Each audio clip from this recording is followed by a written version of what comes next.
Welcome to the class. Today I would like to explain absorption laws. Before going into absorption laws, let me give the principle of UV visible spectroscopy. When UV radiation fall onto the surface of molecule, then a molecule absorbs some amount of UV radiation. Due to that, electronic excitations can take place from ground state to electronic excited state. That is the principle involved in UV visible spectroscopy. When greater the number of molecules are capable of absorbing light at a given wavelength, greater will be the extent of light absorption.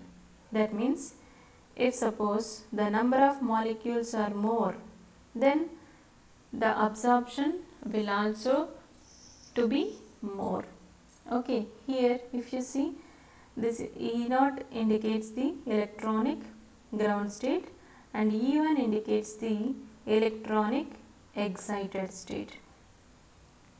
So these states are nothing but generally the molecule will have the energy in different forms in different levels. The levels are electronic energy level, vibrational energy level, rotational energy level and translational energy level.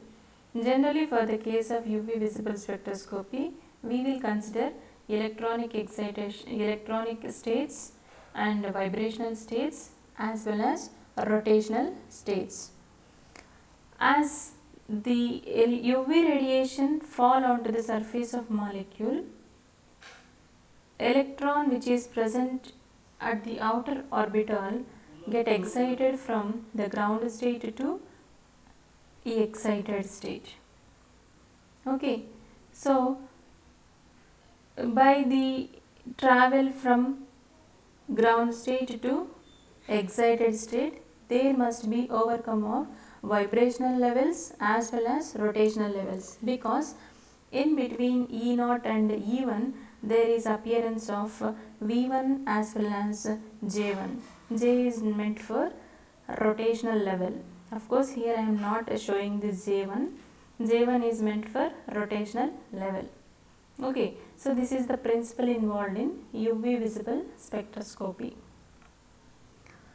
So generally spectroscopy is the measurement and interpretation of electromagnetic radiation, whether it is absorbed or emitted when the molecules or atoms or ions of a sample moves from generally from ground state to higher excited state.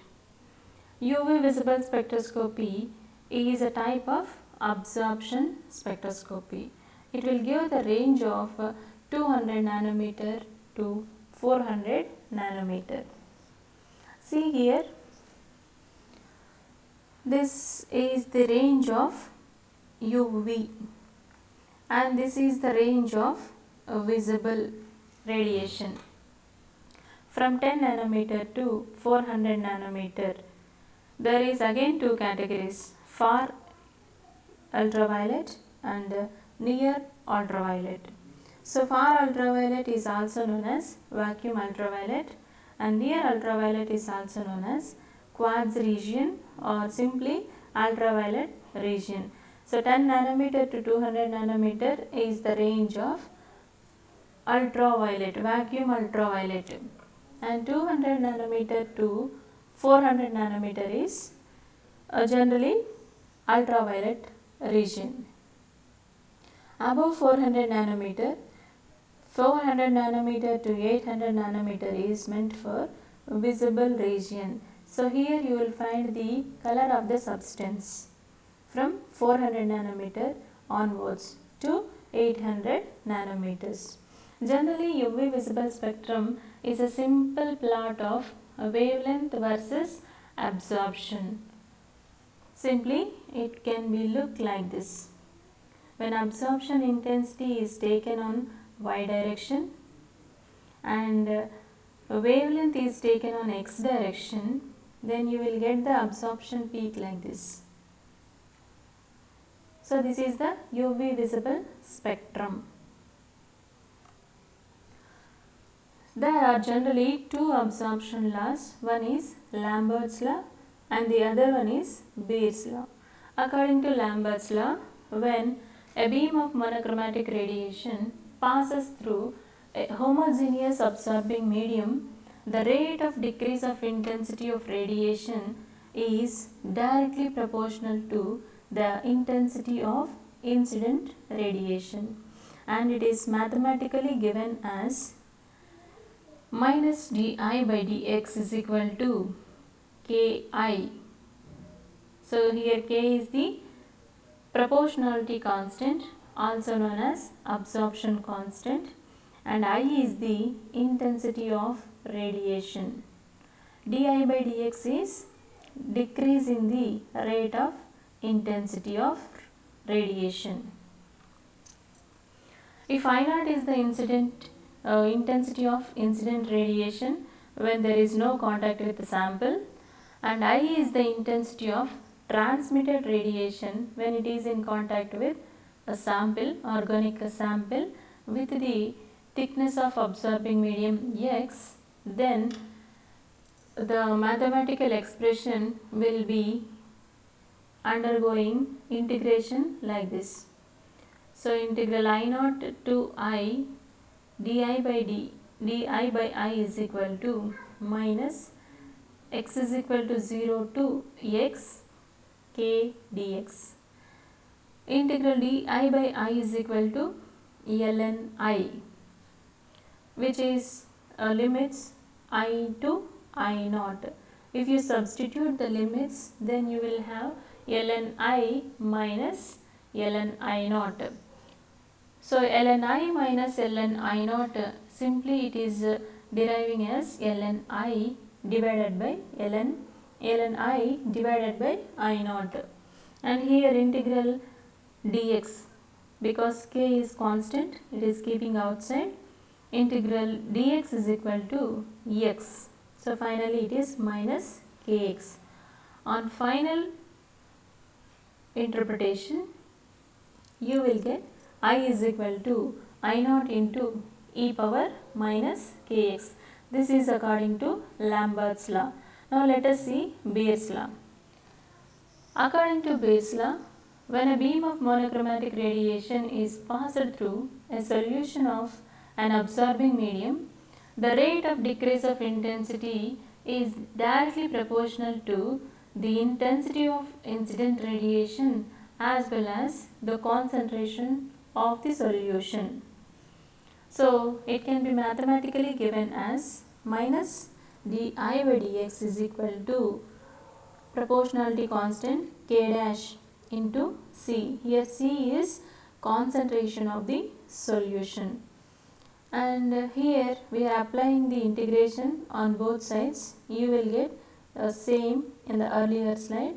Finally you will get I is equal to I naught into e power minus k dash cx. So this is according to Beer's law. Now let us combine the two laws. On combining the two laws, Beer-Lambert's law can be formulated as log I naught by I is equal to epsilon C into L, which is equal to capital A. Capital A here is absorbance, and I naught indicates the intensity of incident radiation. So as it is the intensity of incident radiation, this is the original radiation when it is not in contact with sample, and I is the intensity of transmitted radiation. That means when the original radiation fall onto the surface of organic molecule, some amount of radiation is absorbed by the molecule and left over can be transmitted. That intensity is known as intensity of transmitted radiation, and epsilon here is molar absorption coefficient or extinction coefficient, and C is concentration of the sample. Generally it is measured in the units mole per liter. And L is the path length of the light through the sample. So it is generally 1 centimeter. Now the mathematical expression can be given as A is equal to epsilon C into L. So A here is meant for absorbance. Okay, absorbance is the amount of radiation that get absorbed by the molecule. And here we are showing capital T. So T here meant for transmittance. So absorbance and transmittance both are opposite to each other. How much amount of absorbance is absorbed by the molecule, the leftover one must be the transmittance. So transmittance is equal to I by I naught. So here I is the intensity of transmitted radiation divided by intensity of incident radiation. Now take this one, a percentage transmittance. Percentage transmittance is equal to 100 into transmittance. Now these two expressions can be used in this mathematical derivation. A is equal to log of I naught by I. So as here I by I naught is equal to T, I naught by I is equal to 1 by T. So simply here I will write as log of 1 by T. And percentage transmittance is equal to 100 into T. T is meant for transmittance. Then 1 by T is equal to 1 by T is equal to 100 by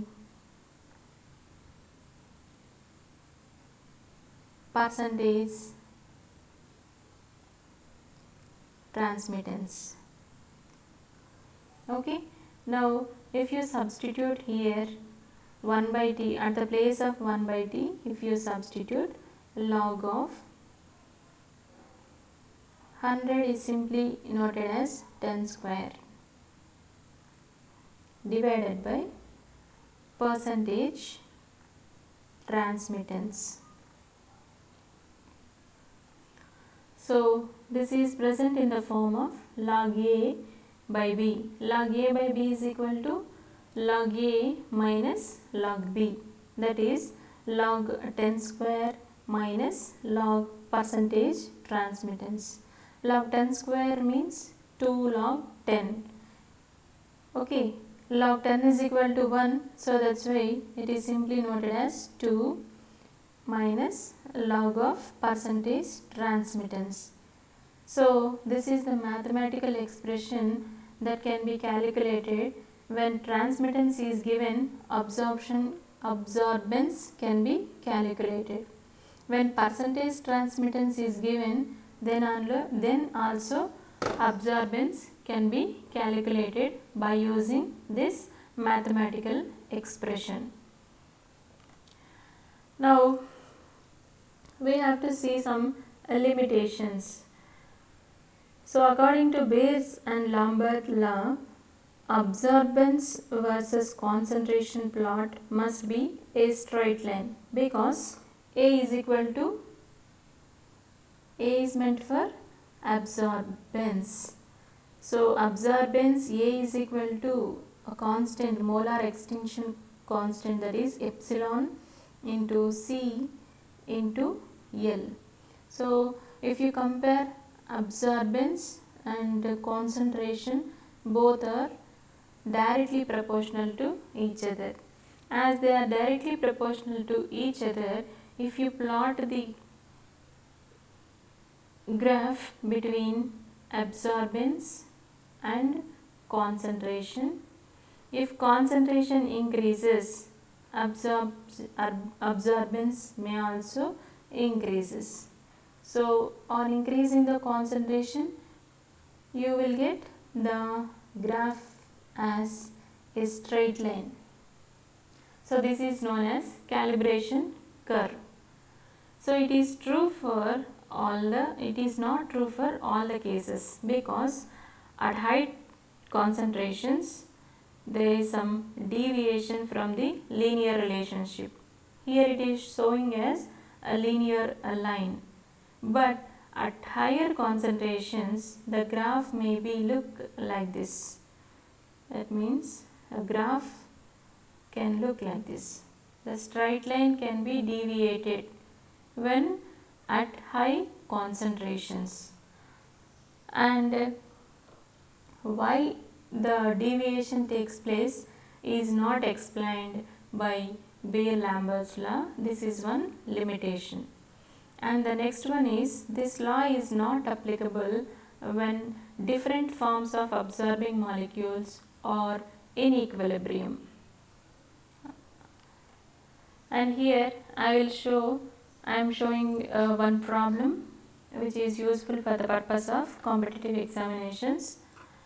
A question is, there is a substance in a solution of 4 gram per liter. The length of the cuvette is 2 centimeters and only 50% of the certain light beam is transmitted. What is the extension coefficient? That means they are asking epsilon. So epsilon is equal to question mark. Using Beer-Lambert law, we can compute the absorption coefficient, because A is equal to epsilon C into L. In the problem, we have the information that concentration C they are given, and let we substitute the known values in the equation. So minus log of, this is 50%. 50% means 50 by 100. So 50 by 100 means 1 by 2. 1 by 2, it is simply 0.5. So a transmitted radiation is 50%. Then how much amount of incident radiation is fall onto the surface? 50%. That is 50% of light is transmitted and 50% of light is absorbed. Now we can substitute here a 0.5, that is 50% divided by total percent 100, this is 1, that is equal to, the concentration of the solution is 4 gram per liter. So 4 into, and here the length of the cuvette is 2 centimeters. 4 into 2 is equal to 8, and epsilon is unknown value. So finally epsilon is equal to 0.0376. On calculation we will get this value, and epsilon is unitless one. So this is the way of calculating the extension coefficient when the known values are given. Now let us see one more example also. Guanosine has a maximum absorbance of 275 nanometers. That means they are given absorbance A, and epsilon at 275 is equal to 8400 mole inverse, that is, of course, this is mole per liter whole inverse, centimeter inverse, and the path length is 1 centimeter. In the earlier slide I said that epsilon is unitless one. That is wrong actually. Epsilon is unit contained one. These are the units. So m here is the molarity. So molarity inverse, centimeter inverse is the unit for epsilon. And A at 275 nanometers is 0.7. What is the concentration of guanosine? So by knowing the known values, we can calculate the concentration of guanosine. So A is given as absorbance A is given as 0.7